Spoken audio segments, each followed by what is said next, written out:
Hello everyone, welcome to the फिडियाज academy. मैं कपिल सानीला आप सभी का बहुत बहुत स्वागत करता हूं। उम्मीद करता हूं आपकी क्लासेज अच्छे से चल रही हैं। आपकी क्लासेज अच्छे से चलना, आपकी तैयारी अच्छे से चलना आपकी सक्सेस के लिए बहुत ज़रूरी है। रेगुलर स्टडी करना बहुत ज़रूरी है। जो बच्चे रेगुलर स्टडी नहीं करते वो कहीं पर भी रेस में नहीं रहेंगे।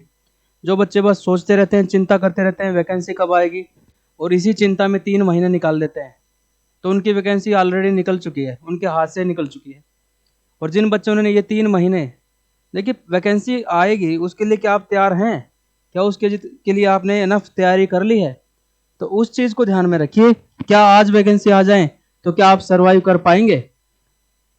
तब तक अपने आप को इतना निखारिए कि उस टाइम पे जब फिनिशिंग करें, तो कहते हैं ना, जो कोई आर्ट होती है उस आर्ट में जब आप फिनिशिंग की तरफ पहुंचते हैं तो फाइनल टच देने का समय आपको पास होगा, तो आपसे बेटर कोई ना हो, ऐसा हो। तो आप सभी का बहुत स्वागत है द फिडियाज एकेडमी के यूट्यूब चैनल पर। जो भी बच्चे तैयारी कर रहे हैं जीएस के लिए, जीके के लिए, तो वो हम उनका स्वागत करते हैं। दूसरा, जो भी बच्चे केवीएस पीआरटी की तैयारी कर रहे हैं या डीएसएसबी पीआरटी की तैयारी कर रहे हैं या केवीएस किसी भी एग्जाम की तैयारी कर रहे हैं, उन बच्चों के लिए स्पेशल क्लास होगी। तो पहली बार जो हमारे चैनल पे जो बच्चे आए हैं, सबसे पहले तो वो बच्चे हमारे चैनल को सब्सक्राइब कर लीजिए। The day you are waiting for is today. जिस दिन का तुम इंतजार कर रहे हो थे वो दिन आज ही है। तो आप सभी बच्चे अगर यूट्यूब से हमें पहली बार आए हैं यूट्यूब पे, तो हमें फॉलो कर लीजिए।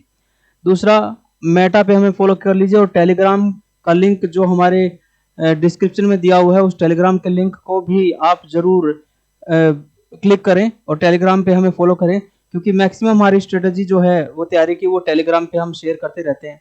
और एक मेरा जो एक फेवरेट मोटो है, एक फेवरेट कोटेशन है, आराधन का दृढ़ आराधन से दो उत्तर। इस पे ही फोकस करते हुए मेहनत का उत्तर दीजिए, मेहनत से, ठीक है। कंपटीशन का उत्तर कंपटीशन से दीजिए, अपनी तरफ से कंपटीशन क्रिएट कीजिए। उस कंपटीशन जो कंपटीशन बना हुआ है उसको बीट करना है आपको, ठीक है।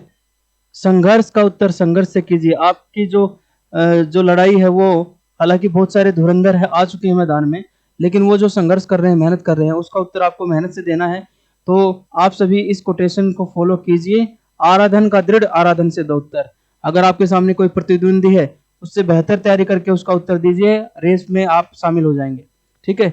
चलिए बढ़ते हैं हमारे क्वेश्चन सेशन की तरफ। और उससे पहले मैं आपको, अगर आपने फॉलो हमें कर लिया है तो बेल आइकन जरूर दबाएं। मैं ये कहना चाहूंगा कि आप बेल आइकन जरूर दबाइए, क्योंकि बेल आइकन नहीं दबाने की वजह से आपकी बहुत सारी क्लासेज मिस होती हैं। तो डेली रिवीजन के लिए आप यहाँ पे आइए। जिन बच्चों ने कंटेंट कोर्स को ज्वाइन किया हुआ है उन बच्चों को भी जरूर आना चाहिए, क्योंकि कंटेंट कोर्स आपको कंटेंट प्रोवाइड कर रहा है, और यहाँ पर डेली जो रिवीजन क्लासेज है वो आपको फिनिशिंग दे रही है, ठीक है। तो ये क्लासेज, अगर इस कंटेंट कोर्स में एक आध फैक्ट रह भी गया है तो आपको यहाँ पर वो फैक्ट को जरूर नोट कर लेना है उन्हीं नोट्सों के अंदर, ठीक है। तो ये एक तरह से कम्प्लीमेंट्री और सप्लीमेंट्री दोनों तरह की क्लास हो जाएगी। चलिए बढ़ते हैं। टेलीग्राम को ज्वाइन कर लीजिए, वहाँ पर आपको काफ़ी हेल्प मिलेगी प्रिपरेशन के लिए। और इसके अलावा अगर आप सब बच्चे हमारे प्लेटफॉर्म से जुड़ना चाहते हैं, तो केवीएस पीआरटी के कोर्स के से रिलेटेड अगर आप तैयारी करना चाहते हैं, तो केवीएस पीआरटी का बेस्ट फैकल्टी का कोर्स है। आप किसी भी प्लेटफॉर्म पे जाके इस चीज़ को एनालाइज कर सकते हैं। बेस्ट कोर्स क्रिएट किया जा रहा है, बेस्ट कोर्स आपको प्रोवाइड किया जा रहा है, बेस्ट एक्सपीरियंस फैकल्टी के द्वारा प्रोवाइड किया जा रहा है। तो केवीएस पीआरटी के कोर्स अकॉर्डिंग टू सिलेबस, जो सिलेबस के टॉपिक दिए हुए हैं, ऐसा नहीं कि किसी इधर एसएससी की तैयारी कर रहे थे तो एसएससी का कोर्स उसमें डाल दिया, या कोई और दूसरी तैयारी थी, रेलवे की तैयारी हो रही थी, उसका कोर्स उसमें डाल दिया। केवीएस ने बिल्कुल टॉपिक दिए हैं, उन टॉपिक्स को फॉलो करते हुए ही आपको तैयार करना है। तो उन टॉपिक्स के ही वीडियो आपको दिए गए हैं, और क्योंकि ये टॉपिक्स एनसीईआरटी से हैं तो एनसीईआरटी के टॉपिक्स को ही आपको करवाया जा रहा है इस कोर्स के अंदर। तो आपको इस कोर्स में ज्वाइन करना है, अगर तो रजिस्ट्रेशन ओपन है, आप ज्वाइन कर सकते हैं, एनरोल कर सकते हैं। आपको बहुत बेनिफिट होगा, आपको ज़्यादा भटकाव नहीं करना पड़ेगा। और हमारे साथ जो हमारे फैकल्टी के टीचर हैं, गोविंद सर, उनके पास एक्सपीरियंस है, लगभग 12-13 साल से वो पेडागोगी करवा रहे हैं, और उनको पता है कि डीएसएसबी क्या है और डीएसएसबी का छोटा बेटा केवीएस क्या है। तो केवीएस की तैयारी आपको करनी है, डीएसएसबी की अगर तैयारी कर रहे हैं तो केवीएस का पेडागोगी आपका तैयार है। तो उनका कहना है कि अगर डीएसएसबी की तैयारी कर रहे हैं तो उन बच्चों को पेडागोगी में केवीएस की टेंशन लेने की जरूरत नहीं है, लेकिन केवीएस ने अपने टॉपिक सिलेक्टेड दिए हुए हैं, तो आप सब इसमें एनरोल कर सकते हैं। और इसमें एनरोलमेंट के लिए आपको करना होगा, हमारी ऐप को डाउनलोड करना होगा। अगर आपको कोई भी प्रॉब्लम हो रही है तो आप इन 2 नंबर पर फोन कीजिए, आपको हेल्प की जाएगी। और जो हमारी फीडियाज एकेडमी की ऐप है वो आपको गूगल स्टोर पे मिल जाएगी, गूगल प्ले स्टोर पे आप जाएंगे तो वहां पर द फीडियाज एकेडमी लिखें। इसके अलावा डिस्क्रिप्शन में हमारी ऐप का लिंक आपको मिल जाएगा। टेलीग्राम चैनल पे आके भी आप अगर वहां देखें तो हमें आपको वहां पर लिंक मिल जाएगा। ये प्राइस रखा है, इस प्राइस के अंदर, इस कोर्स फीचर के अंदर आपको वीडियो वीडियो कोर्स के अंदर आपको वीडियो भी दी जाएगी, वीडियो के साथ साथ नोट्स भी दिए जाएंगे, ठीक है। प्रैक्टिस सेट भी प्रोवाइड करे जा रहे हैं, प्रैक्टिस सेट। इसके अलावा आपको 2 तरह के टेस्ट दिए जा रहे हैं जो बच्चे एनरोल कर रहे हैं। पहला, गूगल फॉर्म से टॉपिक वाइज टेस्ट करवाए जा रहे हैं ताकि मैक्सिमम क्वेश्चन से आप एक्सपोज हो जाएं। गूगल फॉर्म से टेस्ट करवाए जा रहे हैं टॉपिक वाइज। दूसरा, आपको mock test series, KVS PRT की मॉक टेस्ट सीरीज आपको फ्री दी जा रही है, जिसमें 20 टेस्ट आपको प्रोवाइड किए जाएंगे, ठीक है। तो आपके लिए एक बेस्ट पैकेज होगा। इस प्राइस पे लेने के लिए आपको एक कूपन कोड अप्लाई करना पड़ेगा जिसका नाम है FIDIAS30। इस कूपन कोड को अप्लाई कीजिए तो आपको इस प्राइस पे ये कोर्स आपको मिल जाएगा। चलिए बढ़ते हैं हमारे दूसरे कोर्स की तरफ। अच्छा, इसमें कोर्स में आपको खास तौर से ध्यान रखना है कि एनसीईआरटी और स्टैटिक जीएस दोनों को इंक्लूड किया गया है। और कंटेंट इस तरीके से क्रिएट किया गया है कि आपको किसी भी प्लेटफॉर्म पे ऐसा कंटेंट नहीं मिलेगा। आप बच्चों से रिव्यूज करें या फिर आप जो डेमो क्लासेस हैं वो देख लें तो आपको सेटिस्फेक्शन लेवल मिलेगा। तो आप सब बच्चे जो तैयारी अभी नए जुड़े हैं वो भी बच्चे, और जो जुड़े हुए बच्चे हैं और अब तक एनरोल नहीं हुए वो एनरोल कर सकते हैं। उसके बाद अगर आप डीएसएसबी पीआरटी की तैयारी कर रहे हैं, अगेन उसके लिए भी अकॉर्डिंग टू डीएसएसबी पैटर्न ही हमने चीजें डिजाइन की हैं। जो भी सिलेबस डीएसएसबी का है उसको, और डीएसएसबी का जो ट्रेडमार्क है, डीएसएसबी को तीसरी दुनिया कहते हैं, क्या वो चीजें देती हैं उसी को फॉलो करते हुए कोर्स डिजाइन किया जा रहा है। और उस कोर्स का लगभग बहुत बड़ा पार्ट जो है कंप्लीट होने की तरफ बढ़ रहा है। तो आप सब बच्चे इसमें दोनों में से किसी में भी, जिसमें भी आप तैयारी कर रहे हैं, आप इसमें अप्लाई कर सकते हैं, कोर्स को ज्वाइन कर सकते हैं। और 30% डिस्काउंट के साथ FIDIAS30 कूपन कोड यूज करें। FIDIAS30 कूपन कोड से आप दोनों कोर्सेज में 30% का डिस्काउंट पे आप इसको ज्वाइन कर सकते हैं। अगर आप जनरल पेपर की तैयारी कर रहे हैं, खासतौर से टीजीटी या पीजीटी के लिए तैयारी कर रहे हैं, तो आपको यहाँ live and recorded classes, special doubt session, आपको अगर टेलीग्राम पे आप देखें तो वहां पर टेलीग्राम पे आप देखिए केवीएस पीआरटी की तैयारी करने वाले बच्चे हो या कोई भी हो, तो टेलीग्राम चैनल पे डेली क्विज ऑर्गेनाइज होते हैं। आप डेली अपनी तैयारी को आंक सकते हैं, बाकी बच्चों के कंपैरिजन में प्रोपर रैंकिंग दी जाती है आपको। और आपको जो है स्पेशल डाउट, अगर आपको कोई डाउट है तो उसके लिए डाउट क्लासेस आपसे क्वेश्चन क्वेरी ले ली जाती है कि आप अपने डाउट्स हमें बता दीजिए, और उस हिसाब से फिर आपको हेल्प की जाती है। तो आप सब बच्चे इस चीज में जो है बेधड़क रहिए कि आप बच्चों को जो है इसमें पूरी गाइडेंस मिलेगी, कोई दिक्कत नहीं होगी। कई बार बच्चे कहते हैं कि कोर्स के बाद जो है, कोर्स लेने के बाद चीजें जो हैं वो ऐसी हो जाती हैं कि सौतेला सा व्यवहार किया जाता है, भूल जाते हैं लोग हमें एक बार कोर्स। लेकिन सब बच्चे इस चीज को एक्सपीरियंस कर सकते हैं। आप सब बच्चों को प्रॉपर तैयारी तक लेके जाएंगे तो आप एनरोल कर सकते हैं। गोविंद सर और गौरव सर हमेशा आपसे जुड़े हुए हैं, आप सब उनको जानते हैं। और यहाँ पर आप टीजीटी पीजीटी की तैयारी के लिए मैं बात कर रहा हूँ, क्योंकि जनरल पार्ट जो होता है वो जनरल पार्ट भी बड़ा रोल प्ले करता है। 100 नंबर में वो होता है, उसमें बड़ा रोल प्ले करता है हर एग्जाम में। तो उसकी तैयारी के लिए स्पेशल अलग से कोर्स डिजाइन किया गया है, आप उसमें ज्वाइन कर सकते हैं। साथ इसके अलावा अगर आप केवीएस पीआरटी की टेस्ट सीरीज ज्वाइन करना चाहते हैं या डीएसएसबी की टेस्ट सीरीज ज्वाइन करना चाहते हैं, इन कोर्सेज से जुड़ना चाहते हैं, तो आप फीडियास एकेडमी की जो हमारी ऐप है उस ऐप को डाउनलोड करें।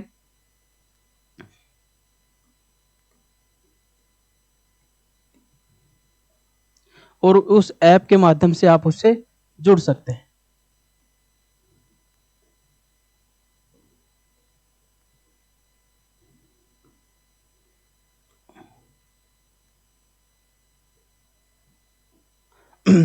तो आप उससे जुड़ सकते हैं। तो आप सब्सक्राइब करें हमारी ऐप को भी, हमारे चैनल को भी, ताकि आप रेगुलर तैयारी कर सकते हैं। आगे बढ़ते हैं, हम अब आज के क्वेश्चन की तरफ बढ़ते हैं। हाँ, ठीक है। राइट्स आर प्रोवाइडेड मेनली, मुख्य रूप से राइट्स किस में प्रोवाइड किए जाते हैं, कहाँ पर प्रोवाइड किए जाते हैं, ये बात पूछी है। मोनार्की में प्रोवाइड किए जाते हैं, डिक्टेटरशिप में प्रोवाइड किए जाते हैं, या फिर डेमोक्रेसी में प्रोवाइड किए जाते हैं। क्वेश्चन ये है, क्या डेमोक्रेसी में प्रोवाइड किए जाते हैं, या मोनार्की में प्रोवाइड किए जाते हैं, या डिक्टेटरशिप में, या सभी में प्रोवाइड किए जाते हैं। तो मुख्य रूप से राइट्स, हालांकि आपको दिख सकता है कि डिक्टेटरशिप में राइट्स प्रोवाइड किए गए हैं, मोनार्की में भी प्रोवाइड किए गए हैं, ठीक है। लेकिन आपको जरूरी नहीं कि मोनार्की में राइट्स हमें हमेशा मिले, तो इनमें राइट्स ना भी मिले तब भी इनके ऊपर कोई प्रेशर नहीं है। लेकिन अगर आप डेमोक्रेसी की बात कर रहे हैं, तो डेमोक्रेसी में हमेशा आपको राइट प्रोवाइड किए जाएंगे। तो आपको आंसर करना है ए पे, इसका आंसर सही हो गया। कई बच्चों ने कहा कि आप आंसर पहले बताते हैं, तो आपको मौका देते हैं, आप आंसर दीजिए, उसके बाद मैं आंसर पे आता हूँ। Select the correct statement regarding citizen right, नागरिकों के अधिकारों के बारे में सही कथन का चयन कीजिए। तो आपको 20 क्वेश्चन करवाए जाएंगे, दूसरे क्वेश्चन पे आ गए हैं।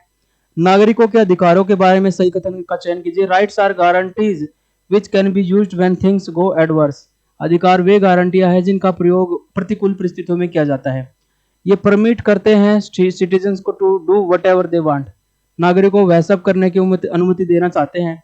Allow the citizens to hurt other citizen, नागरिकों को वह सब करने की अनुमति देते हैं जो कि वो दूसरों को नुकसान पहुंचाने की अनुमति दे रहे। ये ट्रांसलेशन में गड़बड़ है, दूसरों को नुकसान पहुंचाने की परमिशन मिल जाती है। डज नॉट प्रोटेक्ट सिटीजन, नागरिकों की रक्षा नहीं करते। तो इसका सही आंसर क्या होगा, नागरिकों के बारे में नागरिकों के अधिकारों के बारे में सही कथन इसका क्या होगा।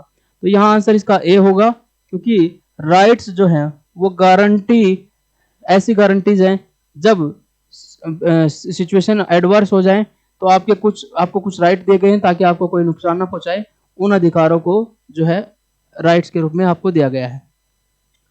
विच is not a fundamental right, इनमें से कौन सा एक फंडामेंटल राइट नहीं है। Right to equality, right to freedom, right to property, right against exploitation, इनमें से कौन सा फंडामेंटल राइट नहीं है। समानता का अधिकार, राइट टू फ्रीडम स्वतंत्रता का अधिकार, राइट टू प्रॉपर्टी संपत्ति का अधिकार, या राइट अगेंस्ट एक्सप्लॉयटेशन। आंसर आपकी तरफ से इतनी देर में आना चाहिए, तो हम आंसर की तरफ बढ़ेंगे। राइट टू इक्वलिटी दिया हुआ है, इसमें कोई दो राय नहीं है, राइट टू इक्वलिटी हमें मिला हुआ है। उसके बाद राइट टू फ्रीडम हमें मिला हुआ है, राइट टू प्रॉपर्टी नहीं मिला हुआ है, ठीक है। 44वां संविधान संशोधन हुआ था जिसमें इसको हटा दिया गया था 1978 में मोरारजी देसाई की गवर्नमेंट के दौरान। तो ये हमारा फंडामेंटल राइट नहीं है। उसके बाद राइट अगेंस्ट एक्सप्लॉयटेशन, अगर इनके आर्टिकल्स की बात करें, राइट टू इक्वालिटी देखें तो 14 से लेकर 18 तक है, राइट टू फ्रीडम 19 से लेकर 22 तक है। उसके बाद राइट टू प्रॉपर्टी तो है नहीं। उसके बाद right to against exploitation article 23 से 24 के बीच में है। तो आपको इसका आंसर मिल गया। बढ़ते हैं नेक्स्ट क्वेश्चन पे। नेक्स्ट क्वेश्चन क्या कहता है, the government shall not discriminate against any citizen on ground only of religion, race, caste, sex और place of birth, which right is this. भाई गवर्नमेंट को किसी भी सिटीजन के साथ धर्म, नस्ल, जाति, लिंग या जन्म स्थान के आधार पर भेदभाव नहीं करना है। ये कौन से आर्टिकल कौन से अधिकार के अंदर दिया गया है। समानता का अधिकार, स्वतंत्रता का अधिकार, सांस्कृतिक और शैक्षिक अधिकार, या फिर शोषण के खिलाफ अधिकार। तो गवर्नमेंट इसमें पार्टिसिपेट ना, गवर्नमेंट ये भेदभाव ना करे इस बेसिस पे। ये राइट टू इक्वालिटी में दिया गया है, भेदभाव और इक्वालिटी यहाँ से समझे। आर्टिकल 14 में कहा गया है इक्वल ट्रीटमेंट करना है, और इक्वालिटी बिफोर लॉ है, लॉ के सामने बराबर होगा। और ट्रीटमेंट, मान लीजिए किसी ने अपराध कर दिया है तो दोनों को एक जैसी सजा होगी। किसी को एक राइट मिला है तो दोनों को ही वो राइट मिलेगा। वकील करने का अधिकार भी, ऐसा अमीर गरीब में या किसी जाति वगैरह में, धर्म में फर्क नहीं होगा। ये आर्टिकल 14 में कहा गया है। लेकिन ये बात जो अभी जो बात की वो आर्टिकल 15 की है। इस क्वेश्चन में जो लिखी हुई है वो पब्लिक प्लेसेस पे एक्सेस की बात हो रही है। पब्लिक प्लेसेस पे जो एक्सेस है उस एक्सेस की बात हो रही है। पब्लिक प्लेसेस पे लोगों को जो है अलाउ किया जाएगा।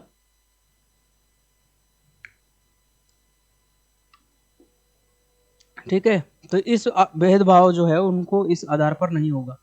चलिए, आर्टिकल 14 से 18 वाले एरिया को हम डिस्कस कर रहे थे अभी, ठीक है। पब्लिक प्लेसेस में आर्टिकल 15 आ जाता है, और अगर यही भेदभाव नॉर्मली स्टेट की तरफ से हो तो 14 आर्टिकल 14 में सभी बराबर है। आगे बढ़ते हैं नेक्स्ट क्वेश्चन पे।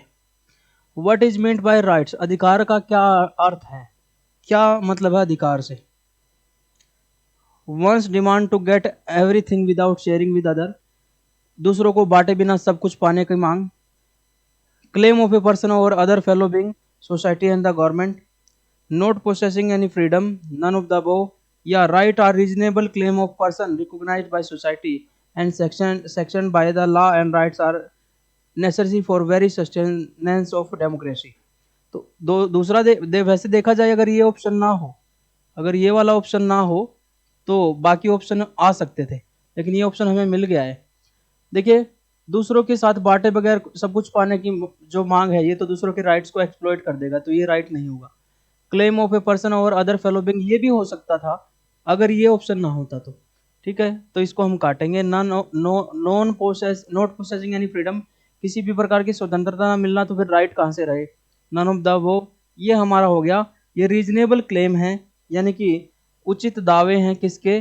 लॉजिकल दावे हैं नागरिकों के, किस जो कि सोसाइटी और लॉ के द्वारा सैंक्शन किए गए हैं। मतलब सोसाइटी भी उसे ठीक मानती है और लॉ में भी वो ठीक माने जा गए हैं ये क्लेम। और इसके अलावा necessary for very sustenance of democracy, democracy लोकतंत्र के निर्वाह के लिए अधिक ये आवश्यक है। Which of this statement about the relationship between democracy and right is more valid? कौन सा स्टेटमेंट जो है डेमोक्रेसी और अधिकारों के बीच के संदर्भ में जो है सबसे सही अधिक मान्य है? Every country that is a democracy gives right to its citizen, प्रत्येक देश जो लोकतंत्र है वो अपने नागरिकों को अधिकार देता है। Every country that gives right to its citizen is a democracy, अपने नागरिकों को अधिकार देने वाला प्रत्येक देश एक लोकतंत्र है। Giving right is good but it is not necessary, अधिकार देना अच्छा है लेकिन लोकतंत्र के लिए ये जरूरी नहीं है। All of the above. Every country, देखिए यहाँ पर आपने देखा every country that gives right to its citizen is a democracy, लेकिन आपने देखा होगा कुछ ऑटोक्रेसी होती है, कुछ डिक्टेटरशिप होती है, वो भी थोड़े बहुत राइट दे देती है। तो इसका मतलब ये नहीं कि डिक्टेटरशिप, इसका मतलब ये नहीं कि वो डेमोक्रेसी है। डेमोक्रेसी तो आपने डेफिनेशन से देखा है कि government of the people, of people, by the people, by the people, for the people. तो ये तो इसकी डेफिनेशन हो गई। दूसरा, डेमोक्रेसी में दूसरा सबसे बड़ी चीज है कि राइट्स दिए जाएंगे, ठीक है। तो ये पहला ऑप्शन ठीक हो गया, every country that is democracy gives right to its citizen. तो ये वाला ठीक नहीं है, हो सकता है वो राइट ना भी दे। Giving right is good but it is not necessary for democracy, ये तो गलत हो गया। फिर डेमोक्रेसी कहाँ से होगी, लोकतंत्र कहाँ से हो गया? और ऑल ऑफ द वही गलत हो गया। चलिए बढ़ते हैं नेक्स्ट पार्ट पे। If anyone violate our fundamental right we can directly approach, किसको अप्रोच कर सकते हैं बताइए? अगर हमारे कोई राइट्स को वायलेट करे तो हम डायरेक्टली किसको अप्रोच कर सकते हैं? प्राइम मिनिस्टर को, सुप्रीम कोर्ट को, प्रेसिडेंट को, या वाइस प्रेसिडेंट को? ये आर्टिकल 32 की बात हो रही है, संवैधानिक उपचारों का सिद्धांत, यानी कि राइट टू कॉन्स्टिट्यूशनल रेमेडीज, जिसे कहा गया है भीमराव अंबेडकर के द्वारा कि संविधान की आत्मा और हृदय है। तो हम सीधे सुप्रीम कोर्ट की बात करेंगे। सुप्रीम कोर्ट में हम डायरेक्टली जा सकते हैं अगर हमारे राइट्स का वायलेशन होता है तो। Which one of the following is not a political right? इनमें से कौन सा एक पॉलिटिकल राइट नहीं है? Right to contest election, right to vote, right to seek any political office, right to freedom.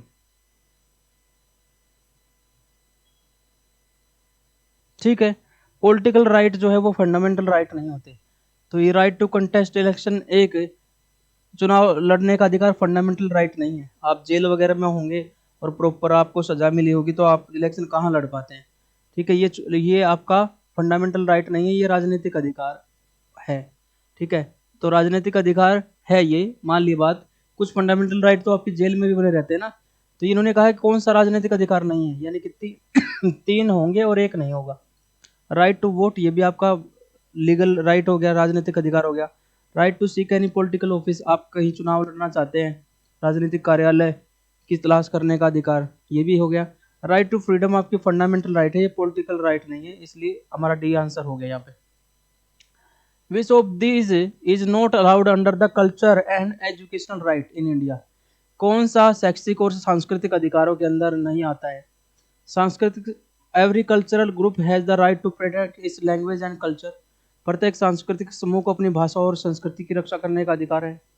Admission can be denied on the basis of religion and culture in government aided educational organization set up by the cultural group. ये गलत है, ठीक है, ये गलत हो जाएगा। आपको सरकारी सहायता प्राप्त शैक्षणिक संस्थानों में धर्म संस्कृति के आधार पर प्रवेश से इनकार करने का अधिकार नहीं मिला है। तो ये देखिए, वो अनुमति नहीं है, नहीं वाला है, तो ये वाला ठीक है, इसके लिए ये ऑप्शन हमारा नहीं होगा, नहीं ढूंढना है। All minority group have the right to establish educational institution for their for of their choices, ये भी ठीक है, ये भी अलाउड किया हुआ है, तो ये भी नहीं होगा। उसके बाद नन ऑफ दीज, तो हमें आंसर तो मिल गया है। ये नहीं कहा है कि भाई तुम अपनी मनमानी करने लग जाओ, और खासतौर से गवर्नमेंट एडेड में तो ये कभी कर नहीं पाओगे, ठीक है। आगे बढ़ते हैं नेक्स्ट क्वेश्चन पे। Which of the following freedom is not available to an Indian citizen? कौन से इंडियन सिटीजन को कौन सी फ्रीडम अवेलेबल नहीं है? Freedom to criticize the government, freedom to participate in armed rebellion, freedom to reside in any part of the country, all of the above. तो यहाँ पर आपको कौन सा अधिकार नहीं मिला हुआ है? फ्रीडम टू क्रिटिसाइज गवर्नमेंट तो है, आप देखो कितने लोग क्रिटिसाइज करते रहते हैं गवर्नमेंट को, तो कुछ भी नहीं होगा। तो हमें एक 3 मिले हुए हैं और एक नहीं मिला हुआ, ठीक है। Freedom to participate in armed rebellion, ये गलत है, हम देश के खिलाफ सशस्त्र विद्रोह नहीं कर सकते। आप क्रिटिसाइज कीजिए, आंदोलन कीजिए, सब कुछ कीजिए, ये नहीं कर सकते। Freedom to reside in any part of the country, article 19 कहता है कि आप कहीं पर भी जाके रह सकते हैं पूरे भारत में, एक ही सिटीजनशिप दी जाती है आपको, ना कि स्टेट की कोई सिटीजनशिप है। जैसे आप यूएसए में या कनाडा में जाएं तो वहाँ पर आपको खासतौर से यूएसए में देखें तो 2 सिटीजनशिप होती है, एक राज्य की और एक देश की। यहाँ पर आपको एक ही सिटीजनशिप दी गई है, आप पूरे भारत में जाके कहीं पर भी रह सकते हैं। नेशनल ह्यूमन राइट कमीशन कब स्थापित हुआ था? तो राष्ट्रीय मानवाधिकार आयोग एक स्वतंत्र आयोग है, इसकी स्थापना किस वर्ष की गई थी? 1993 की बात है जब इसकी स्थापना की गई थी, और इसमें सुप्रीम कोर्ट का रिटायर्ड जस्टिस होता है, वही इसका अध्यक्ष बन पाता है, ये भी ध्यान रखें। नेक्स्ट क्वेश्चन पे बात करते हैं। Who called the right to constitutional remedies as the heart and soul of the constitution? संवैधानिक उपचारों के अधिकारों को संविधान का हृदय और आत्मा किसने कहा? भीमराव अंबेडकर ने, महात्मा गांधी ने, या जवाहरलाल नेहरू ने, या राजेंद्र प्रसाद ने? तो इसमें आपका सही आंसर क्या हो गया? भीमराव अंबेडकर ने कहा, आर्टिकल 32, ठीक है, इसकी बात हो रही है। संवैधानिक उपचारों का अधिकार यानी कि इनका उल्लंघन अगर हो जाता है फंडामेंटल राइट का, तो आप डायरेक्टली आर्टिकल 32 के थ्रू कोर्ट जा सकते हैं, सुप्रीम कोर्ट भी और हाई कोर्ट भी। Cultural and educational rights are safeguarded mainly for, किसके लिए? देखिए, जो कल्चरल सांस्कृतिक और शैक्षिक अधिकारों की सुरक्षा मुख्यतः किसके लिए की जाती है?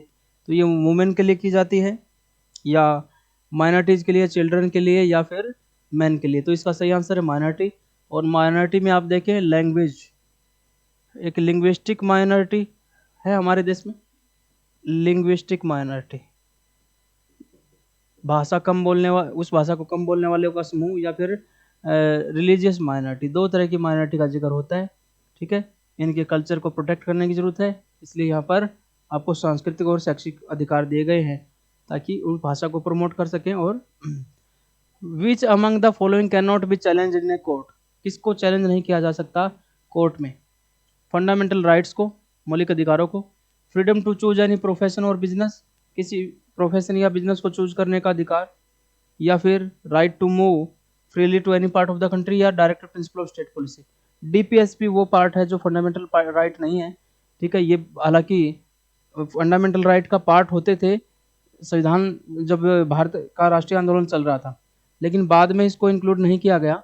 इसके पीछे कारण ये है कि उस समय पे संसाधन नहीं थे इतने ज़्यादा, तो आपको direct principle of state policy को फंडामेंटल राइट में इंक्लूड नहीं किया है। इसकी वजह से सीधे इसको न्यायालय में जाके चुनौती नहीं दे सकते अगर इसको अच्छे से ना लागू किया जाए। लेकिन बाकी चीज़ें जो हैं, ये आर्टिकल 14 से 18 मौलिक अधिकार जो आर्टिकल 22 से ये वाला फंडामेंटल राइट है, इनको कर सकते हैं। ये प्रोफेशन वाला आर्टिकल 19 हो गया, और right to move freely to any part, ये भी आर्टिकल 19 हो गया। तो ये वालों अगर इनका उल्लंघन अगर होता है तो आप जाके सुप्रीम कोर्ट का दरवाजा खटखटा सकते हैं, कोर्ट में जा सकते हैं। कौन सी स्वतंत्रता भारतीय नागरिक को उपलब्ध नहीं है? Freedom to start a movement to change the government, बिल्कुल आप पॉलिटिकल पार्टी स्थापित कीजिए, अपना मूवमेंट चला सकते हैं, आप दूसरी गवर्नमेंट के लिए कोशिश कर सकते हैं। Freedom to oppose the government, ये भी सही है, आप अपोज कर सकते हैं गवर्नमेंट को। लेकिन right to move freely to any part of the country, ये भी ठीक है। तो इनमें से कोई नहीं आंसर हमारा आ गया, ठीक है। तो हमारा आंसर हो गया डी, सभी राइट हमें दिए हुए हैं, बस freedom to oppose the government है, क्रिटिसाइज करें, अपोज करें, आंदोलन करें, सब चीज़ें, लेकिन आप आर्म्ड सशस्त्र विद्रोह नहीं कर सकते। ठीक, आगे बढ़ते हैं नेक्स्ट क्वेश्चन पे। कितने फंडामेंटल राइट दिए हुए हैं हमारे पास, कितने मौलिक अधिकार हैं? आंसर बताइए। 7, 8, 5 या इनमें से कोई नहीं। स्टार्टिंग में कितने थे? 7, लेकिन इनमें से एक लेस कर दिया गया, अब 6 रह गए। तो आंसर आ गया नन ऑफ द अबव। कौन सा हटाया गया? Right to property. Right to property को हटा दिया गया है, और राइट टू प्रॉपर्टी की जगह पर क्या किया गया है? ये 44th अमेंडमेंट किया गया है, इसको लीगल राइट कर दिया गया है, ना कि फंडामेंटल राइट। लीगल राइट हो गया ये, ठीक है। 1978 में मोरारजी देसाई की गवर्नमेंट है, ये क्या था? चलिए आगे बढ़ते हैं नेक्स्ट क्वेश्चन पे। Children below what age of can not be employed in any factory और माइन और in any other hazardous work, किस उम्र के बच्चों को किसी कारखाने या खदान में या किसी अन्य खतरनाक काम में नहीं लगाया जा सकता? 12, 13, 14 या 18?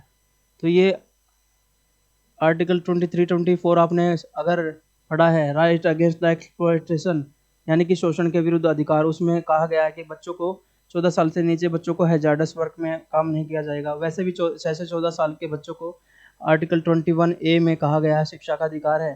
तो अगर इनको कारखानों में लगाओगे तो शिक्षा का अधिकार का भी हनन होगा, ठीक है। तो 14 साल से नीचे के बच्चों की बात हो रही थी यहाँ पर।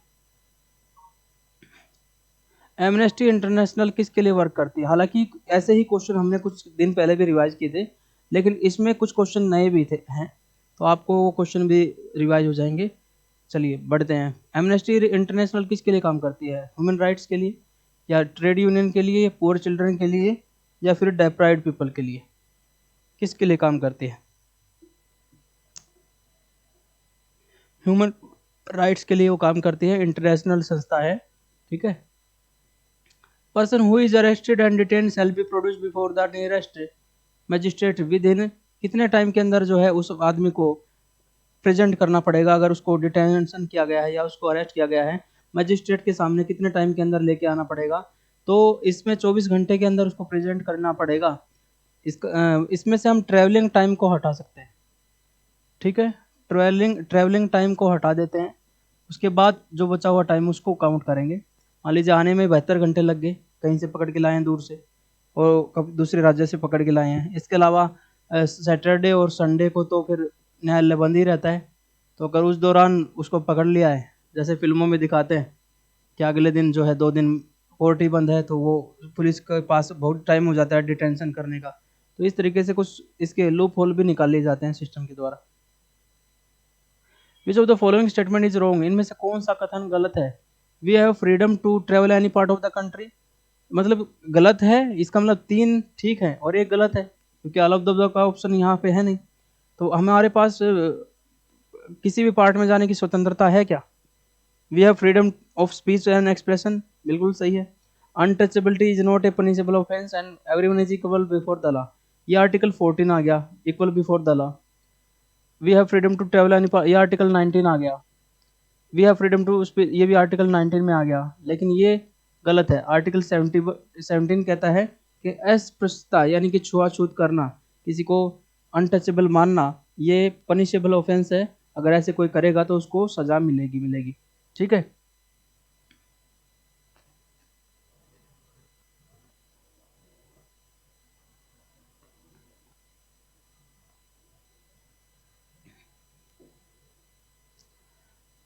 कौन से fundamental right, under which fundamental right has the parliament elected a law giving the right to information to the citizen, संसद ने किस मौलिक अधिकार के तहत नागरिकों को सूचना का अधिकार देने का कानून बनाया है?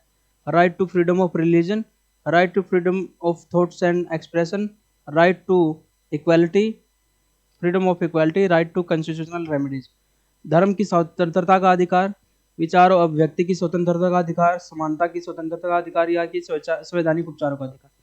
तो यहाँ पर देखिए right to freedom of religion का रोल ही नहीं है, इन्फॉर्मेशन मांग रहे हैं, है ना। ये रिलीजन की फ्रीडम आपको 25 से 28 में देखने को मिलेगी, ठीक है। Right to freedom of thoughts and expression, बिल्कुल ये वाला है आर्टिकल 19 के अंदर इसको किया गया है। Right to freedom of equality 14 से 18, इसमें इसकी जरूरत नहीं है, ये तो सूचनाएं दे रहे हैं। और राइट टू जितनी भी सूचनाएं ओपिनियन वगैरह का बात आती है, प्रेस की स्वतंत्रता का अधिकार आता है। प्रेस की स्वतंत्रता मतलब विचारों को बिल्कुल निर्बाध तरीके से फॉलो करना, चलने देना, ओपिनियन बताना, अपनी बात कहना, ये सारी चीज़ें एक्सप्रेशन, फ्रीडम ऑफ एक्सप्रेशन में आई हुई है। और जानकारी का भी राइट इसके अंदर है लोगों को, इसलिए तो प्रेस की फ्रीडम है। तो इसी जानकारी के लिए आपको एक लॉ बनाया गया है जो कि राइट टू इन्फॉर्मेशन, आरटीआई जिसको कहते हैं। तो ये 20 का आंसर हो गया, है ना। ये तो आर्टिकल 32 हो गया, जब कोई भी अधिकार का उल्लंघन होता है तो इसके तहत हम आप कोर्ट पे जा सकते हैं। Right to seek the enforcement of all fundamental right is called as what, सभी मौलिक अधिकारों के परिवर्तन यानी कि उसको लागू करने के अधिकार को क्या कहा जाता है? राइट अगेंस्ट एक्सप्लॉयटेशन, शोषण के खिलाफ अधिकार, आर्टिकल 23, आर्टिकल 24, ह्यूमन ट्रैफिकिंग को बैन करना और हैजार्डस वर्क में ना लगाना। Right to freedom expression, freedom article 14 से, नहीं ये फ्रीडम वाला तो हो गया 19 से 22, ठीक है। उसके बाद राइट टू कॉन्स्टिट्यूशन, ये वाला है जिसके अगर किसी भी अधिकार का उल्लंघन नहीं हो रहा है या फिर अधिकारों को अच्छे से इम्प्लीमेंट नहीं किया जा रहा, तो इसके तहत आप कोर्ट जा सकते हैं। हमारा आंसर सही होगा। कल्चरल एजुकेशनल राइट ये माइनॉरिटीज़ के लिए है, क्योंकि संख्या में वो कम है, तो बहुसंख्यक कहीं उनकी भाषा, उनके कल्चर को ख़त्म ना कर दे, तो वो अपने कल्चर को प्रोटेक्ट करने का अधिकार उनको दिया गया है, ठीक है। आगे बढ़ते हैं। Which of the following term is correct for the feature of Indian constitution stating that no person is above the law, इनमें से कौन सा वो टर्म ठीक रहेगा जिनमें से भारतीय संविधान के अंतर्गत ये बात मानी जाए कि कौन सा शब्द ठीक रहेगा कि भारतीय संविधान की उस विशेषता को के लिए सही है जिसमें कहा गया कि कोई भी व्यक्ति कानून से ऊपर नहीं है, ठीक है। स्टेट ऑफ लॉ या कानून का राज्य, एप्लीकेशन ऑफ लॉ कानून का अप्लाई करना, रूल ऑफ लॉ कानून का शासन, या गवर्नेंस बाय लॉ। तो यहाँ पर रूल ऑफ लॉ सही रहेगा। रूल ऑफ लॉ एनसीईआरटी जो कहती है उसके अकॉर्डिंग यहाँ पर कानून का शासन है, ठीक है। What does the constitution say about the practice of untouchability, क्या कहता है कॉन्स्टिट्यूशन जो अस्पृश्यता की जो है चीज़ें हैं उसके लिए क्या कहता है? इट स्टैंड अबोलिश्ड, ये समाप्त कर दिया गया है, ये तो ठीक है। पहले से आंसर अब ऑल ऑफ द अबव का ऑप्शन तो नहीं है। Its practice is any form is punishable, ये भी ठीक है, तो कॉम्बिनेशन मिलेगा इसका मतलब। Since it is as old custom, ये पुरानी सदियों पुरानी प्रथा है, इसका सम्मान करना चाहिए। और सदियों पुरानी प्रथा में तो बच्चों की बलि देते थे, उसको भी फिर सम्मान करना चाहिए। तो ये तो एब्सर्ट हो गया, ये सी तो होगा नहीं, तो all of the above cut गया। हमारा आंसर आ गया बोथ ए एंड बी को जोड़ के डी, ये वाला आंसर आ गया D. Which of these right is are provided to person arrested by the government or police under Article 22? Article 22 के तहत क्या कहा गया है? चलिए क्लास को हम एंड कर रहे हैं और इस क्वेश्चन को आपके लिए छोड़ के जाते हैं, आपकी तैयारी के लिए। इसको आज आगे से एक काम करेंगे, लास्ट क्वेश्चन आपके लिए छोड़ के जाएंगे और आज इसको आपके लिए छोड़ के जाते हैं। देखते हैं आपकी कैसी तैयारी है, ये क्वेश्चन आपके लिए है, ठीक है। इसका आंसर आप कमेंट में बताएं, जब वीडियो ख़त्म हो जाए कमेंट में करके बताएं। इसके अलावा आप सभी बच्चे अगर ये क्लास आपको अच्छी लगी है और ऐसी क्लासेस और भी चाहते हैं कि ऐसे प्रैक्टिस क्लासेस और भी आए, तो आप इसको लाइक कर सकते हैं, आपको अच्छे लगे हैं। इसके अलावा आप हमारे चैनल को सब्सक्राइब भी कर सकते हैं, ठीक है, जिसने अब तक सब्सक्राइब नहीं किया, और अपने दोस्तों को शेयर कर सकते हैं, ठीक है। That will be motivation for us, ठीक है। और आप अगर किसी भी एग्ज़ाम की टीचिंग एग्ज़ाम की तैयारी के लिए हमसे जुड़ना चाहते हैं तो आप हमसे यूट्यूब और ऐप के माध्यम से और कोर्सेज के माध्यम से जुड़ सकते हैं। आप सभी का स्वागत है। बात करते हैं मोटिवेशन की, जो लास्ट में हम करते हैं, आप सबसे बात करते हैं। मोटिवेशन में आपको देखिए, कभी भी गरीबी आपके आड़े नहीं आएगी, कभी भी गरीबी आपके आड़े नहीं आएगी आपकी सक्सेस में। गरीब आदमी मेहनती होता है और यहाँ पर सक्सेस के लिए मेहनत की ज़रूरत होती है। दूसरा, कभी भी अगर लाइफ में आपको बहुत सारे टास्क मिले हुए हैं, आपके आपको बहुत सारे काम एक्स्ट्रा करने पड़ते हैं, तो there will be transfer of training. वो जो मेहनत का जज्बा है वो आपकी तैयारी में भी आपके काम आएगा।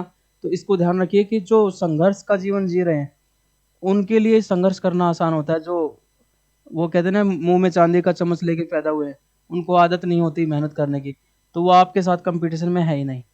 ठीक है, अगर उनको कंपटीशन में अगर आपको दिखता है कि भाई वो अमीर घर से है, ये चीज़ें उसको प्रोवाइड की है, तो कहीं ना कहीं कंपटीशन में लेकिन संघर्ष तो वो करेगा ही करेगा। ठीक है, तो अपने एक्सक्यूजेज जो होते हैं ना, कि आज मेहमान आ गए थे घर पे, आज मेहमान आ गए थे, आज खाना बनाना था, तो इन चीज़ों को देखिए, अपने जो डेली टास्क है ना, उन डेली टास्क को डिसिप्लिन्ड कर लीजिए। डिसिप्लिन्ड कैसे करेंगे? टाइम दे दीजिए, भाई ये मेरे काम इतने टाइम में ख़त्म हो जाते हैं। अगर इससे ज़्यादा आप लगा रहे हैं, आपने उसको लटकाया हुआ है, तो आपकी गलती हो जाएगी। दूसरा, आप जो डेली टास्क है, ठीक है, उनको फिक्स भी कर दीजिए। मान लीजिए आपको मार्केट जाना होता है, तो आप फिक्स कर दीजिए दिन में एक बार मार्केट जाना है, तो उसके बाद आपका जो टाइम बचता है वो अपनी पढ़ाई पे लगाइए। ऐसा नहीं कि छोटे छोटे सामान के लिए बार बार आप जा रहे हैं मार्केट, आपको नुकसान होगा, उससे कोई फ़ायदा नहीं होगा। तो आपको अपने उनको फिक्स करना है, आपको टाइम सेविंग करनी है। दूसरा, जो ज़रूरी काम है, अर्जेंट काम होते हैं घर के बहुत सारे आपके ज़िम्मे, उनके अलावा जो भी टास्क है जिसका आपकी पढ़ाई से कोई मतलब नहीं है, जो पढ़ाई से कोई मतलब नहीं है और जिसको किए बिना आप जिंदा रह सकते हैं, उनको अपनी लाइफ से निकाल दीजिए। इससे आपका टाइम बचेगा।